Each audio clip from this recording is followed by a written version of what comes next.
Olá, pessoal. Continuando o nosso estudo sobre a responsabilidade civil aquiliana, especificamente com relação ao estudo dos danos, nós vamos entrar num dos assuntos mais interessantes que temos para trazer para vocês: a teoria da perda de uma chance. Na aula passada, eu comentei para vocês que o elemento mais importante de uma responsabilidade civil é o dano. Sem dano não existe responsabilidade civil. Então, isso é tranquilo. O problema é, e quando eu não tenho certeza se eu sofri um dano? Muito provavelmente eu sofri, mas certeza absoluta eu não tenho. Nós vamos simplesmente ignorar essa possibilidade? A resposta é não. Então, pessoal, a teoria da perda de uma chance, vocês vão ver pelos exemplos, né, que nós vamos mostrar para vocês, ela é aplicada quando eu não tenho certeza absoluta que eu sofri o dano, né? Então, na verdade, eu tive uma chance, né, de não ter um dano ou de ter um lucro, né? Então, a teoria da perda de uma chance, ela é conceituada como uma perda de uma oportunidade, né? Nossa, eu tinha uma chance de não sofrer um dano, uma chance boa, e eu tinha uma chance, às vezes, de ter uma grande vantagem, né? De ter um lucro patrimonial. Então, isso que a teoria da perda de uma chance fala, né? Não se tem certeza absoluta, né, da existência do dano, né? Pode ser que eu não tivesse nenhum dano mesmo, mas tudo indica, né? A minha chance provável é que eu tivesse um lucro ou que pelo menos não tivesse sofrido o dano que eu sofri. Então, só para dar exemplos para vocês, né? Nos exemplos eu tenho certeza que vai ficar muito mais claro o que eu estou falando. Por que o Show do Milhão está em todas as obras de responsabilidade civil que nós temos, né? Isso é um caso real, tem até o número do recurso especial, vou mostrar um trecho para vocês, mas o caso do Show do Milhão é emblemático para a gente entender esse tema da perda de uma chance. O que aconteceu? Estava acontecendo o Show do Milhão, né? A mocinha tinha ganhado $500.000 já e ela foi para a pergunta final. A pergunta final que foi apresentada para ela foi exatamente essa aqui. A Constituição reconhece direitos aos índios de quanto do território brasileiro? 1, 2, 5 ou 10%? Né? A moça não quis responder, ela ficou na dúvida e se ela errasse, ela perderia o $500.000 que ela já tinha conquistado, então ela falou, não quero responder. Né? E não respondeu, pronto, acabou. E aí foi apresentada para ela que a resposta correta seria o montante aqui de 10%. Né? Ela ficou muito satisfeita, pegou o milhão dela, né, que ela tinha ganhado, e voltou para casa, comprou uma Constituição e leu a Constituição do primeiro ao último artigo. E aí o que ela descobriu? Que não existe, né, nenhum artigo na Constituição que fala dos que 10% ou de alguma porcentagem do território nacional reservado aos indígenas. Né? Não tem isso lá. Nosso Código Civil não fala disso, nossa Constituição Federal não fala disso.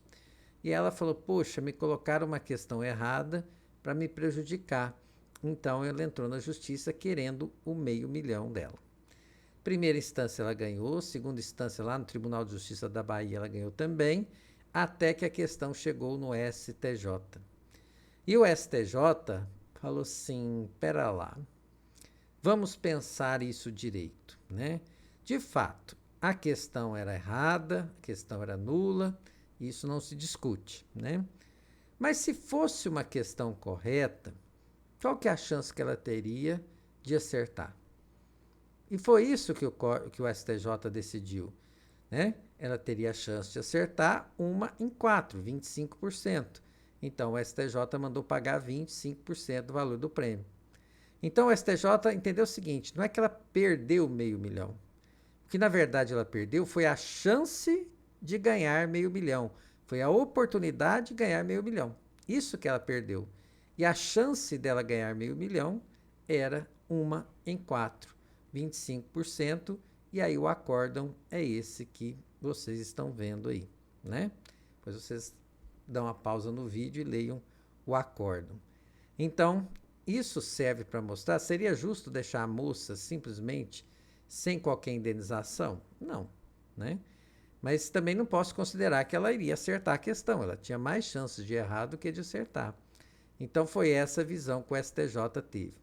Outro caso aqui, e esse aqui foi um pecado, né? Também está em todas as obras de responsabilidade civil que vocês forem estudar, mas é um pecado porque eu não consegui o acórdão, né?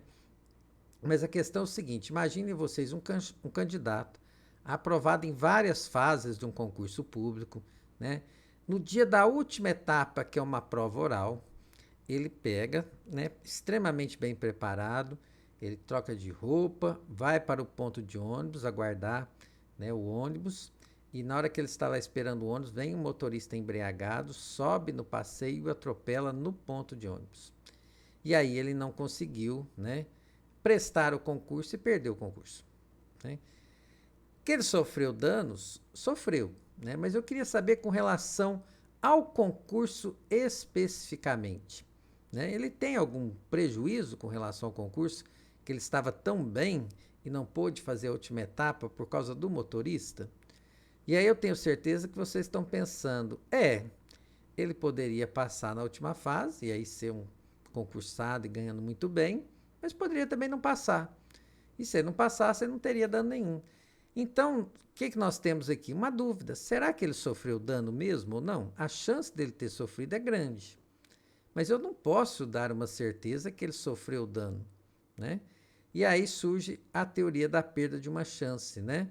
Que fala que ele perdeu a chance de participar do concurso e eventualmente ser aprovado, mas ele poderia ser reprovado. Então, é isso. Não é que ele perdeu o seu cargo público, ele perdeu a chance de ser aprovado para esse cargo público. E aí, por isso, que a indenização foi fixada. Eu não tenho um acórdão aqui, pessoal, mas a decisão que o STJ deu nesse caso aqui foi muito triste, certo? Segundo os livros de doutrina, o STJ condenou o motorista, né, com relação aos danos de não ter prestado o concurso, ele condenou a pagar 12 meses de cursinho só, né? Então, achei meio ofensiva essa decisão da STJ. Mas tá bom, tá aí. Outro caso, só para vocês entenderem, outro caso real do recurso especial envolvendo o Carrefour. O Carrefour fez uma promoção, pessoal, onde distribuía 900 vale-compras de R$ 100 e 30 casas. Isso seria sorteado, né? E aí uma senhorinha foi lá no Carrefour, fez as compras e ela foi sorteada e ganhou um vale-compra de R$ 100, né? R$ 100 hoje é pouco, mas na época era um valor significativo. E aí ela ficou muito satisfeita, né? Tinha ainda o concurso da casa, mas ela falou assim: eu vou ficar em casa, né? E vou esperar o resultado desse concurso. Se eu ganhar a casa, eu vou lá e recebo os dois. Se eu não ganhar a casa, eu vou lá e pego só meu vale-compra. Beleza. Ela esperou o concurso e não ganhou a casa. E aí ela foi lá no Carrefour para receber, né, o seu vale-compras. Quando ela chegou lá no Carrefour, o atendente falou assim: nossa, minha senhora, a senhora tinha que ter vindo aqui antes, né? Porque nós íamos pegar as pessoas que compraram, que ganharam os vale-compras, só para essas pessoas nós daríamos um novo cupom e as 30 casas foram sorteadas só entre aqueles que ganharam vale-compra. Como a senhora não esteve aqui e não trocou, né, não pegou o novo cupom, a senhora não participou do sorteio da casa. E aí ela ficou muito brava, tá certo? Porque ela não sabia dessa informação, a informação foi muito mal veiculada. E aí ela queria receber a casa então. Já que ela foi excluída do concurso, né, ela queria receber a casa. Mas agora que vocês já entendem a teoria da perda de uma chance, eu acho que aqui vocês estão de acordo, né?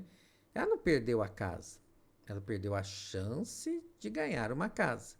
E qual que era a chance dela? A chance dela era algo em torno de 3,33%, né? 30 chances em 900. E aí foi isso o que o STJ mandou o Carrefour pagar. O valor de 3,33% do valor de uma das casas que foram sorteadas, né? Está aí o acórdão para vocês, né? Dando material que na espécie não corresponde ao valor de uma das 30 casas sorteadas, mas a perda da chance, no caso, de 30 chances em 900 de obter o bem da vida almejado. Então, ela perdeu foi a chance. Outro caso que muitos, até nós, né, advogados, estudantes de direitos, confundem muito. Imagine o seguinte, pessoal, envolvendo perda de prazo de advogado. O advogado pegou um processo que não tinha chance de ganhar, né? Sabe aqueles processos que o autor, né, entrou com o processo e está tudo documentado, tudo claro. E o advogado de defesa falou assim para o cliente, moço, não tem muito o que fazer, certo? Você vai ter que pagar isso. Então o advogado aceitou, né, ser o advogado, conscientizou o seu cliente disso, mas o advogado falou assim, olha, eu vou ganhar um prazo, vou dar uma enrolada no processo, vou ganhar um prazo para que você consiga dinheiro e pague o credor, porque ele vai ter direito a isso, senão ele vai penhorar seus bens. E aí o cliente contratou esse advogado. Só que esse advogado teve alguns entraves e perdeu o prazo para contestar. E no que o advogado perdeu o prazo para contestar, o juiz já deu sentença, né, de procedência contra o cliente dele. Então acabou sendo rápida a decisão. E aí, agora, o cliente entrou com um pedido porque ele queria que o advogado pagasse o valor que ele foi condenado. Certo? Será que o advogado deve pagar esse valor da sentença a título de indenização só por ter perdido o prazo de contestação? A gente tem a mania de achar que sim. Mas o que os tribunais têm a respeito? Os tribunais nos defendem. Eles falam o seguinte, olha, tudo bem, o advogado perdeu o prazo, o cliente foi condenado, mas o cliente tinha alguma chance de ganhar esse processo? Se o cliente não tinha chance nenhuma, se era realmente um caso perdido, né? Seria justo julgar todo esse ônus nas costas do advogado só porque ele perdeu o prazo, tá certo? E é isso o que os tribunais têm decidido. A resposta é não. Você tem que analisar num caso desse qual que era a probabilidade de chance de sucesso da defesa. Se não tinha chance nenhuma, pessoal, tudo bem, perdeu o prazo, saiu a sentença, mas o cliente seria condenado de qualquer forma. Então, não tem por que condenar o advogado a fazer isso tudo, não. Tá certo? Então, a resposta é não. Inclusive, está aí o julgado do STJ, perda do prazo para contestar. E o STJ nos defende bem. Fala assim, ó, não é só o fato de o advogado ter perdido o prazo para contestação, como no caso em apreço, ou para interposição de recursos, que enseja sua automática responsabilização civil com base na teoria da perda de uma chance. Nada disso. É absolutamente necessária a ponderação acerca da probabilidade, que se supõe real, que a parte teria de se sagrar vitoriosa. Se a chance da parte era mínima ou até nenhuma, a indenização do advogado vai ser mínima ou até nenhuma. E nesse caso aqui foi nenhuma, certo? Porque realmente a situação estava toda contrária ao cliente do advogado. Outra questão aqui, né?